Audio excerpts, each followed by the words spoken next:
Good evening. I'm Virginia Amos, a committed voter, a realtor with Caldwell Banker Realty, and a longtime Delray homeowner.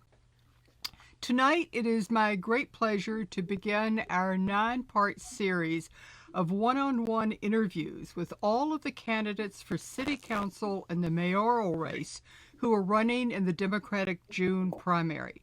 The Zebra newspaper and ZTV do not endorse any candidate, but offer this as a public service. Just a little bit about our setup. Interviews will be conducted either in our studio or via Zoom, according to each candidate's preference and availability. Each interview will last approximately 30 minutes, and each candidate will be asked the same set of questions. Then, if time permits, we will take questions from our viewing audience. And finally, I am not a journalist nor a political junkie, but rather an interested citizen who values participation in the electoral process. So, tonight, our first guest is Bill Rossello. Welcome, Bill. It's good to see you again. Good to see you, Virginia. Thanks for having me. Good. We're going to be talking about some serious topics tonight. So I thought we would break the ice a little bit with a few quick fire challenges. Top Chef is one of my favorite programs, and I love their quick fire. So we're going to do it with questions instead. And I promise these are easy. So how long have you lived in Alexandria? 33 years. Okay. What 3 words best describe you? Experienced, hardworking, and personable. Okay. What is one thing that most people don't know about you? Well, they do now, but I think the thing that people didn't know about me was my heritage. I grew up in the only Puerto Rican household in the Baltimore area, and my parents we had a multi-generational household with a grandmother who spoke English as a second language. So like a lot of our residents here today, that's the way I grew up. My parents were first in their families to go to college. My mother was actually in the second class of women to graduate from Fordham University during the World War II era. Yeah. And so and they were from New York City, and so anybody who's seen West Side Story, my mother was more like Maria, but she didn't run off with the Irish guy. Okay, that's a good one. And finally, what is your guilty food pleasure? Oh boy. I've been asked this before when it was about ice cream, and ice cream is it, but it's a special type. It's the sea salt caramel Talenti. Okay. Oh, that's a good one. That is a good one. I've had that one, so I applaud your guilty pleasure. Okay, we've got about 5 questions to go through, and I really, since we are limited with time, I want to make sure that we get everything in. So I have a timer here, and I'm going to try and keep everything to 3 minutes because we'd like to be able to ask questions if our listening viewers are with us tonight. And so we're going to try and check on that too. So we got multiple things going on here tonight. Okay. There we go. Multiple things. So first, I kind of think I know the answer to this, but is there one dominant issue for you, or an issue or situation that really compelled you to throw your hat in the ring? Well, there was one catalyst to it all, and that was the Seminary Road diet decision that got me into my latest round of civic activism. and I would say this is more activism than probably I've ever been involved in. I had some activism about 15 years ago around youth sports, but this was a situation where the overwhelming majority of people who lived in and around the seminary area and used Seminary Road on a daily basis, they were against it. We had some residents, and they're certainly entitled to their own opinion, who live right on Seminary Road. And we had a bicycle activist who lived 2 houses from Seminary Road, and they were very active in support of it. And they were supported by special interest groups, one being the bicycle group and one being a pedestrian safety group, both of whom do great work in the city around safety. But what we learned through that event was that our city government was, number one, made a bad decision, and their decision-making process was really flawed. That their citizen engagement process was even worse. That there were a number of irregularities in the way things happened.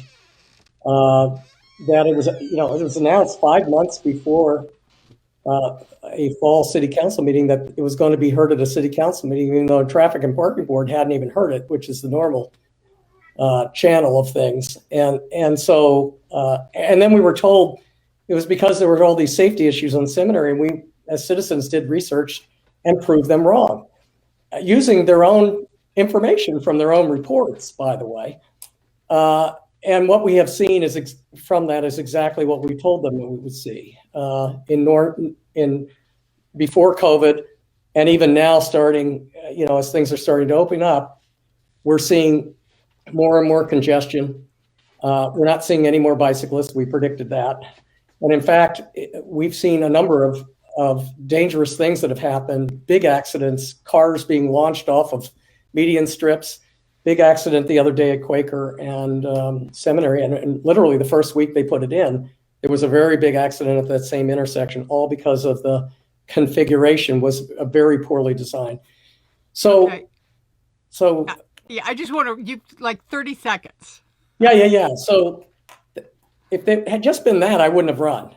But what happened was we started to see a series of decisions and things going on that were similar. Not a lot of engagement, push polls, a lot of bias in the decision making, not listening to the residents, people having to FOIA to get information from the city, people having to do research to find out if their city government was lying to them or not. That's not the way government should run. Okay. So thank you for that. So I'm going to skip kind of to my third question because it ties in exactly to what you're talking about. So now, knowing what you do know about the Seminary Road issue, do you advocate for leaving it as it is, completely reversing the project, or C, making modifications? And if you do want modifications, what would they be? Yeah, so first thing people have to understand is it wasn't as advertised. They said it would go from 4 to 3 lanes. It's 4 to 2 lanes. It's got a center lane that's used for practically nothing because it's supposed to be a turn lane, but there are very few places to turn on that stretch. I would reverse it to 4 lanes. We didn't need a lot of safety improvements, but it's one of those things where people were saying, well, there's always a first time. So for that first time where something might happen, I think some of the crosswalk improvements should be maintained as best we can. Okay. Some people have complained about the cost, $300,000 to $700,000. I think that's a small price to pay for a huge mistake that was made that affected 17,000 vehicle drivers every day, and a whole host of others around the neighborhood who saw no reason for the change.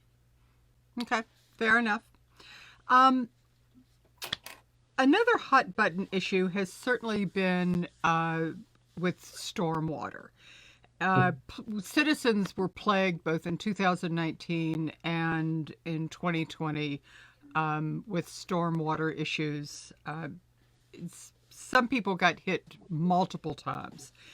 I know that on March 12th of this year, it was announced that the city of Alexandria would receive approximately $59.4 million is part of the American Rescue Plan, and those allotments will come in May this month, 2021, and again in May of 2022 for use between now and December 31st, 2024.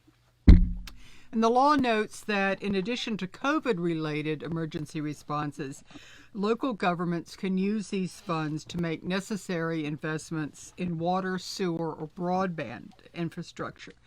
So the question is, would you be in favor of committing a portion of those funds to the stormwater utility fee in order to speed up the capital improvement projects that are already planned around stormwater issues? Yes, but we should. How much time do we have on this one? A couple of minutes? Well, 3 minutes. I'm trying to keep it to about 3 so we can move along. Yeah. No worries. So I think what people need to understand, and I've been following the budget for almost 30 years in the city, and for almost that entire time, our city officials have been reluctant to invest for the long term. In fact, in the 90s, we had something called pay-as-you-go, and we would not issue any debt.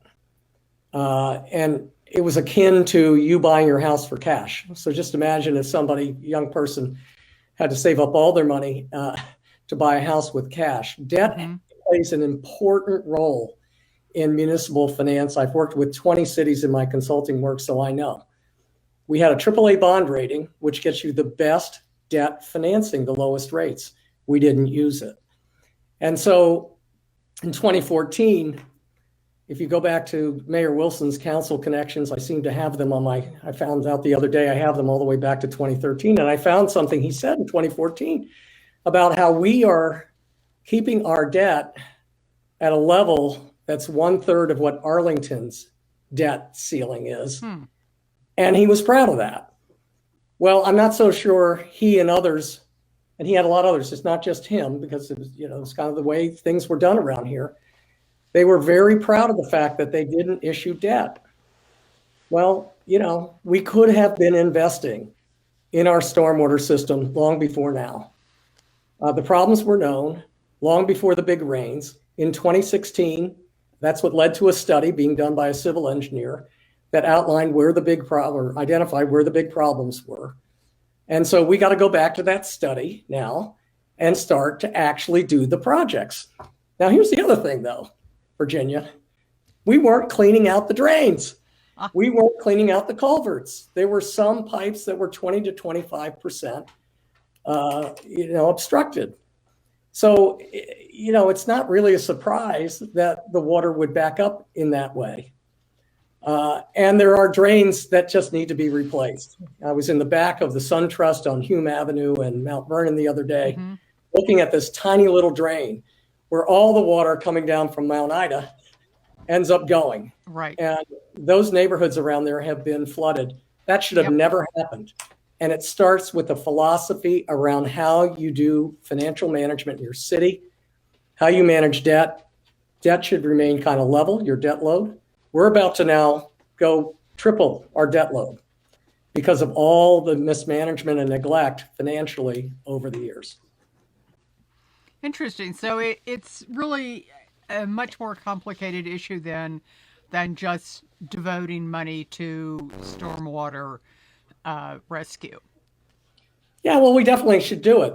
Look, we're going to get a life preserver here.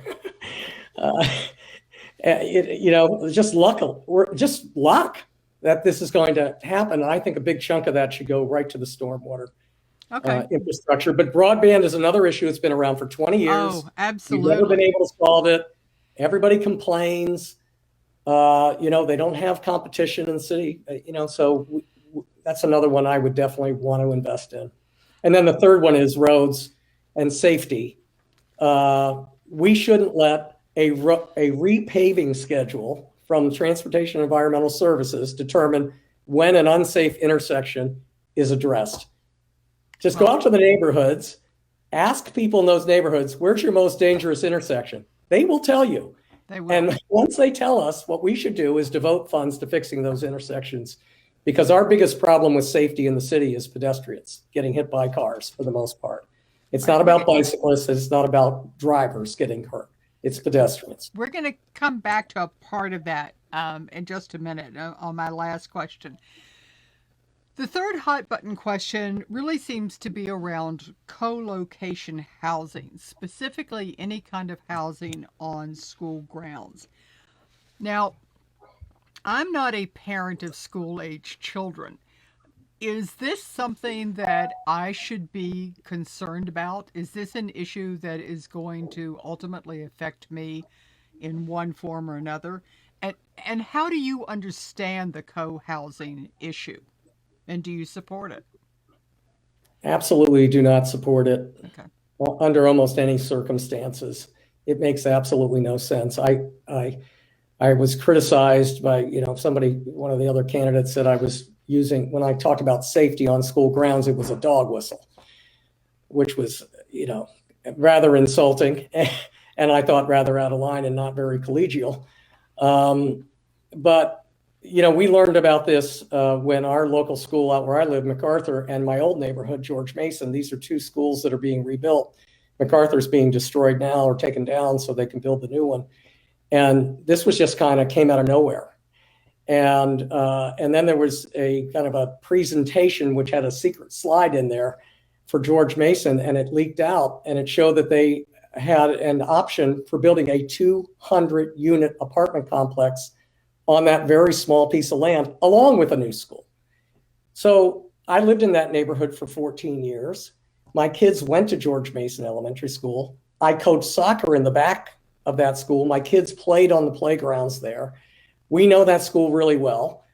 And there isn't room for all of that, number one.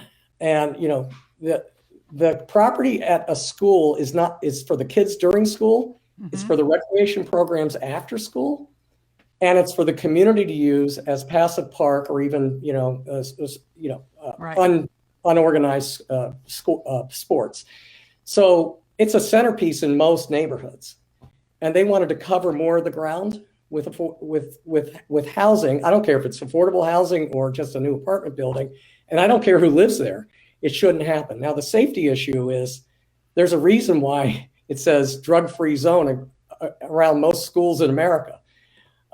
So in any group of 200 units, which would be about 500 people, there's going to be one bad person who's either selling drugs or owns a gun or, is a drug addict themselves, or heaven forbid, is worse. And we all know what the worst possible scenario is.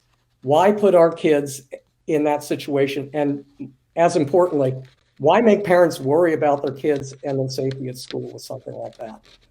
They're worried enough, aren't they? Oh, yeah. Yeah.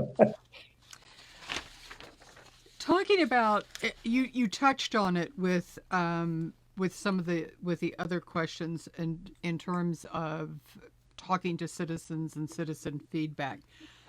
How do you understand the relationship between what you are asked to do as a city council member and the constituency who votes for you? And in Alexandria, because we don't have a ward system, you're called on to represent the entire city. Yeah. Well, it's something we have to look at. I think there may be a few issues with election reform that would be that maybe we should look at, and with the school board as well. But we have it.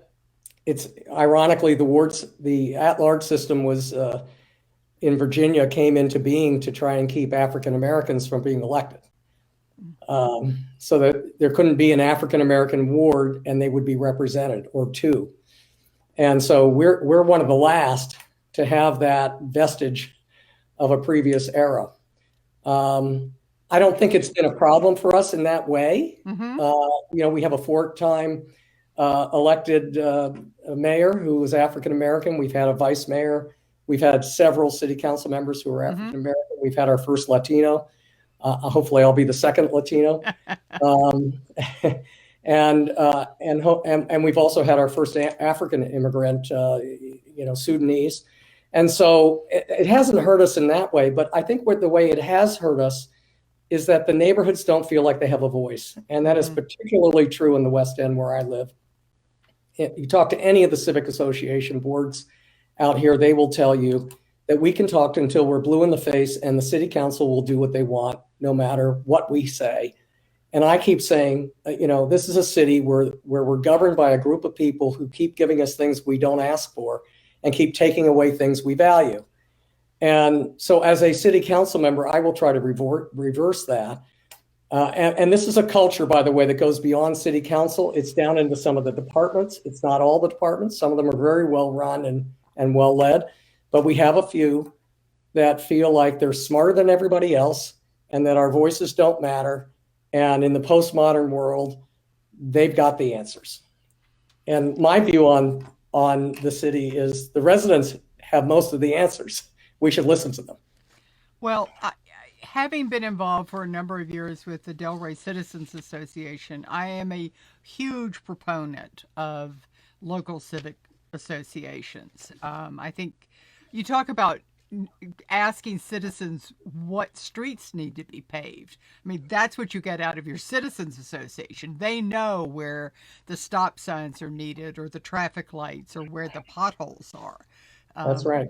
They could just, roll them off their tongues. And the same thing for the association.